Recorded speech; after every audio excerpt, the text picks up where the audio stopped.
皆さんこんにちは。村田治です。今日は海の見える丘にあるオリーブの木を描いてみたいと思います。ご覧いただいているのが資料写真です。場所は岡山県の海辺の町ですね。牛窓というところです。今回カメラを変えてみました。ビデオカメラから今回はミラーレスカメラですね。レンズがだいぶ大きいので画質が良くならないかなと思って変えてみました。もし画質の変化がありましたらまたコメントいただけると参考になります。ざっと 2B の鉛筆で下書きをします。絵の具は今回もウィンザー&ニュートンご覧の絵の具を使いたいと思います。まず全体を水で湿らせていますね。筆は主に書道用の筆を使います。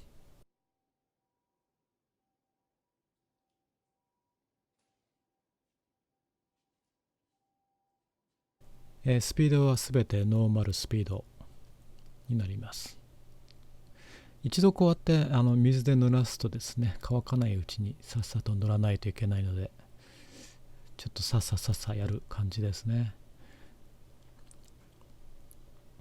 今、コバルトブルーですか。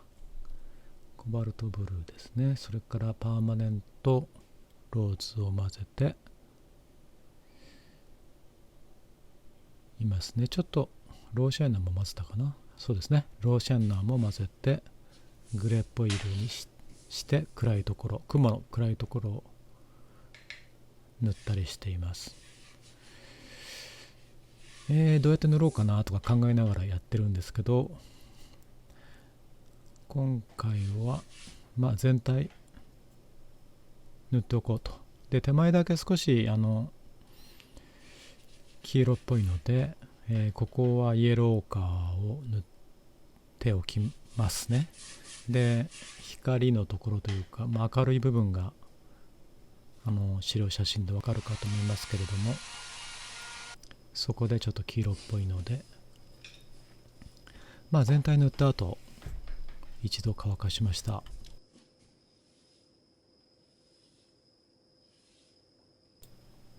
もう一度重ね塗りをする前にハケで水を塗りました。水を塗るというか湿らせました。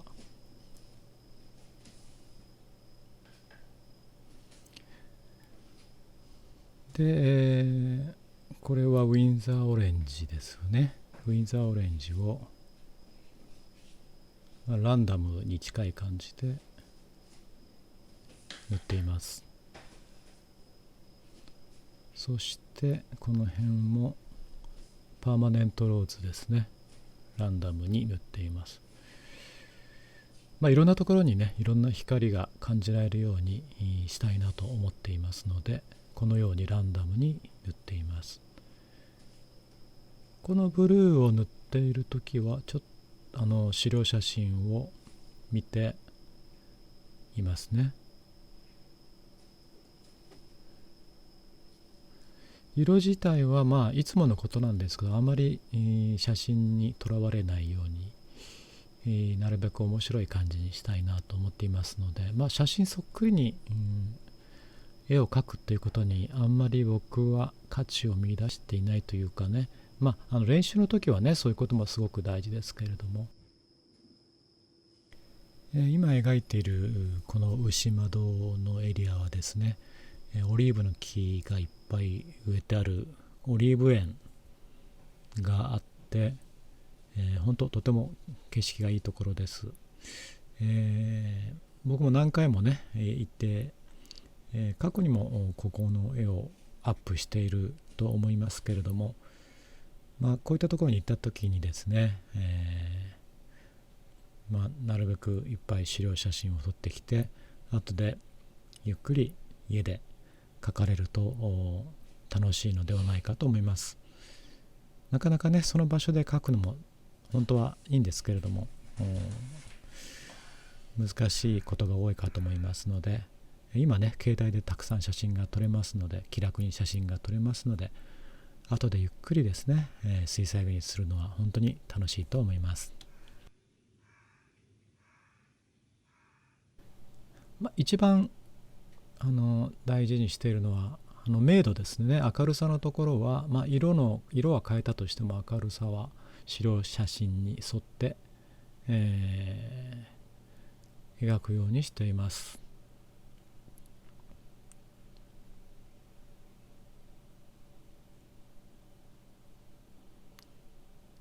この木のところもそのまんま緑っぽい濃い色にしてしまうと面白くないので、どうしようかなというふうに考えながらね、塗っています。ちょっと一色塗って様子を見て、その時に今度何色塗りたいのかちょっと待って、感覚的なんですけれども、ちょっと虹色っぽいのにしたいなとかですね、その時の気分でやっていますので、そういうところで個性が出ればいいかなと思っています。パーマネントローズをですね、木のとこだけやるとおかしいので、全体に塗っています。同じ色をいろんな場所にリピートするっていうのは一つの基本的な方法ですよね。絵を一つにまとめる基本的な方法ですよね。今回はパーマネントローズを全体に散らしましたね。で徐々にコントラストっ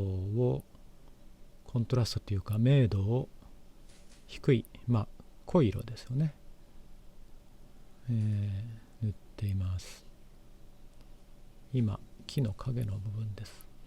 まだ下が濡れているので、これまたにじんでしまって薄くなってしまうんですけども、薄くなったらまたその上に塗るということになります。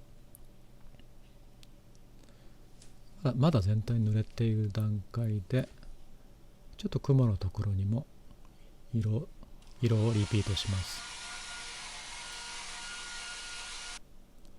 それから途中塩もかけたりしているので、乾くとこのようにちょっと塩の結晶ですね、ブツブツといいますか点々のような感じで残ります。遠いところの山並み、多分これは小豆島かな、小豆島じゃなかったかと思うんですけど、この手前のところは岡山県ですけどね、向こうに見えるのは小豆島だと思います。小豆島って大きいですよね。そしてこれはサップグリーンでしょうか。サップグリーン塗って、ウィンザーオレンジですね、塗っています。綺麗にね、なんか塩の結晶が出ているので、これをちょっと潰すのもどうしようかなと思ったんですけど、あんまりこうした塩の結晶に縛られるのも嫌なので、あえてどんどん塗っていくことにしました。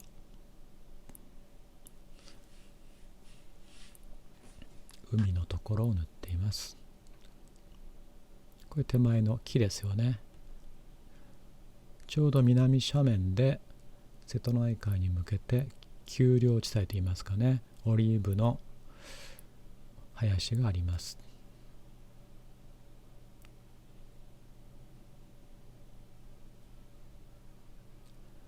だんだん濃い色を塗っていますね。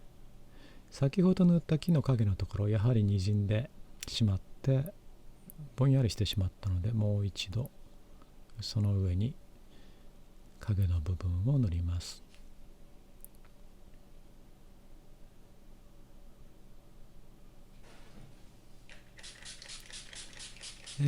木のところもう一度塗りたいんですけれども、筆跡が残らないようにスプレーで水をかけてから、このようにまたにじみを使いたいので、上から塗ります。これセルリアンブルーを塗ってますね。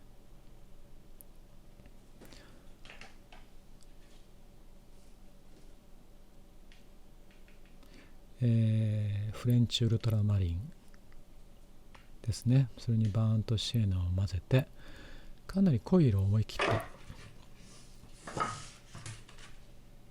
濃い色を塗るようにしています。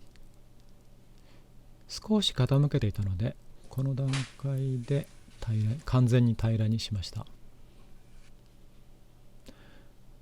乾くとどうしてもね薄くなるので、思い切って濃い色にします。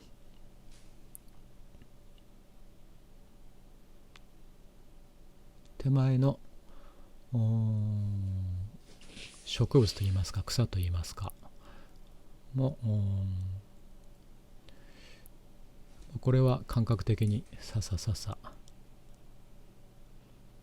ここにあんまり時間取られるとね、いけないし勢いもなくなりますのでね、同じ細い筆で、いよいよオリーブの木の幹の部分塗っています。まだ下が濡れているので、これもまた薄くなってしまうので 2,3 回塗ると思いますね。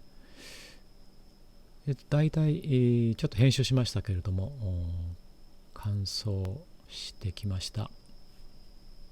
でこの幹のところ実は2回目ですね。さっきにじんでしまって薄くなったので、もう一度上から塗っています。で向こう側にあるオリーブの木も描いておきます。これでちょうど遠近感が出ます。もう一度、これは岡山県側のちょっと島ですね。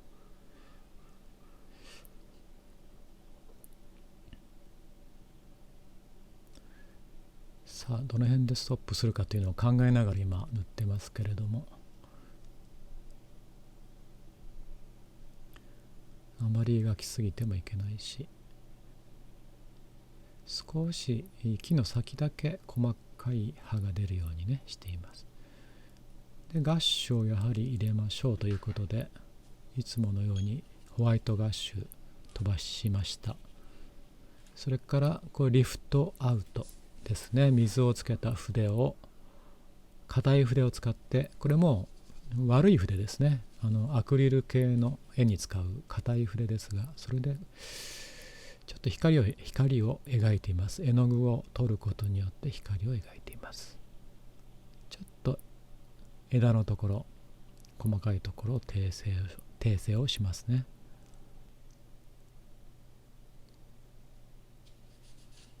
だいたいこれで、ほぼ完成です。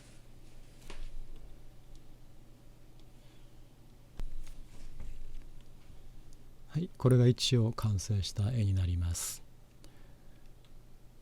皆さんここまでご覧くださいましてどうもありがとうございました。